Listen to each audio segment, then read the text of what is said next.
আসসালামু আলাইকুম রহমতুল্লাহি ওয়া বারাকাতুহু।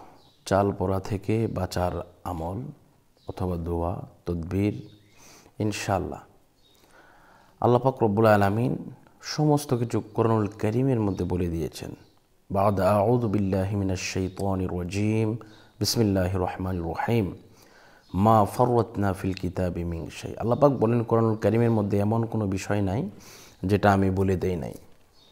তো একটা লোক সে চুরি করে ফেলেছে, এখন সে তওবা করতে চাচ্ছে, চাল পোড়া নিয়ে আসবে। হ্যাঁ, চাল পোড়া যদি নিয়ে আসে আর যদি খাওয়াই 100% আপনি ধরা পড়ে যাবেন। আর ধরা পড়ে গেলে আপনার এমন হতে পারে, আপনার গলা দিয়ে রক্ত বের হতে পারে, নাক দিয়ে রক্ত বের হতে পারে, অথবা জিহ্বা উল্টে যেতে পারে। অনেক সময় চালটা চাবিয়ে গুঁড়া হয় না। এভাবে বিভিন্ন ধরনের সিমটমের মাধ্যমে চাল পোড়া খাওয়ালে ধরা পড়ে যায়। সরিষা পোড়া, কেউ পানি পোড়া, কেউ রুটি পোড়া, কেউ বাটি চালান, সব পোড়া কিন্তু একই, কিন্তু আপনার সিস্টেমটা ভিন্ন। এখন বলতে চাচ্ছেন, হুজুর আল্লাহ তো সব কিছুই বলেছেন, কোরআনের মধ্যে আছে ইল্লা মান তাবা ওয়া আমানা ওয়া আমিলা আমালান সালিহা ফাউলাইকা ইউবাদদিলুল্লাহু সাইয়্যাতিহিম হাসানাত ওয়া কানাল্লাহু গফুরুর রহিমা।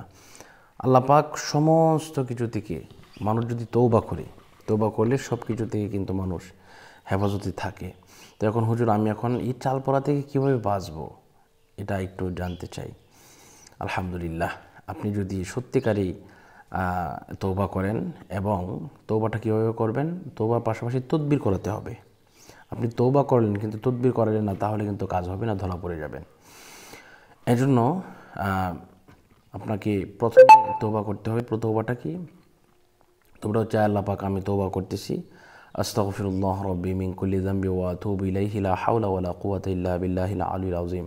এভাবে আপনি তওবা করবেন। এই তওবাটা করার পরে আপনি অবশ্যই আপনি তদবির করাবেন। তদবির করানোর জন্য ইনশাআল্লাহ আমার কাছে ফোন দিবেন এই নাম্বারে 01643063744। ইনশাআল্লাহ আপনি আপনার যত ধরনের বড় হুজুরি আপনার জন্য চাল পোড়া নিয়ে আসুক না কেন, ইনশাআল্লাহ 100% ইনশাআল্লাহ আপনার কোনো কিছু হবে না। আপনি সমস্ত কিছু থেকে বাঁচবেন আমি তদবির করে দিলে ইনশাআল্লাহ। তো আমি একটি কথা না বললেই নয়। সিলেটের এক বোন, উনি ওনার বোনের স্বর্ণ নিয়ে আসছে, তো আসার পরে চাল পোড়া খাওয়াবে। তো উনি বলেন, হুজুর আমি তো এগুলো দিয়ে দিব, আমি খুব শয়তানের ধোকায় পড়ে আমি এই কাজটা করি, যে হুজুর আপনি আমার জন্য একটা কিছু ব্যবস্থা করেন। তখন আলহামদুলিল্লাহ তদবির করে দিলাম, তওবা করলেন, ইনশাআল্লাহ চাল পোড়া খাওয়ালেন, কোনো কিছুই হলো না, আল্লাহর কসম। তো আল্লাহ পাক আমাদের সকলকে কবুল করুন, শয়তানের ধোঁকা থেকে হেফাজত করুন। আজকের মতো এই পর্যন্তই। আর সকলে ভালো থাকুন, সুস্থ থাকুন। বিদায় নিচ্ছি। আসসালামু আলাইকুম রহমতুল্লাহি ওয়া বারাকাতুহু।